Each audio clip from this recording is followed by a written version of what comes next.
sangat menyedihkan, memprihatinkan, dan membuat kita merasa geram. Bagaimana mungkin seorang anak yang usianya 19 tahun bisa tersenyum di depan kamera setelah membunuh ibunya sendiri dengan tusukan pisau di wajah dan leher ibunda yang melahirkannya.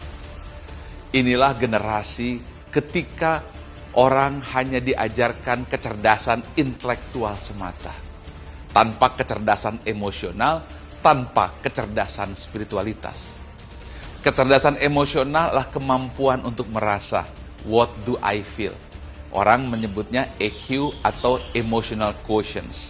Dan itu tidak pernah diajarkan di bangku sekolah, apakah SD, SMP, SMA, atau bahkan sampai universitas. Apalagi kecerdasan spiritualitas.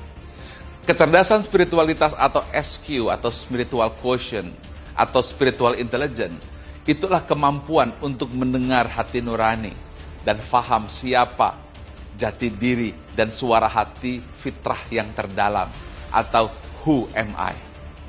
Kita terbiasa mengabaikan emosi, terbiasa mengabaikan hati nurani, sambil berkata bahwa emosi dan hati tidak berpikir, tapi ini yang berpikir. Dan inilah yang terjadi. Seorang anak membunuh ibunya 151 kali tusukan dan tersenyum di depan kamera. Mudah-mudahan ini pelajaran untuk kita semuanya. Bukan hanya di Indonesia, tetapi juga di Malaysia dan di seluruh dunia. Bahwa tidak cukup mengajarkan anak-anak kita, generasi kita, hanya IQ atau kecerdasan intelektual atau nilai akademik.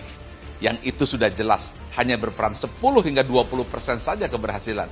Tanpa adanya kecerdasan emosional, kemampuan merasa, tanpa adanya kecerdasan spiritual, kemampuan untuk mendengar nurani yang terdalam.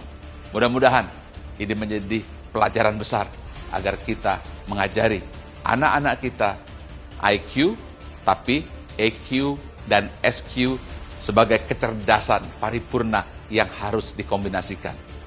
Ingat, mengajarkan orang tanpa hati nurani tidak mengajar sama sekali.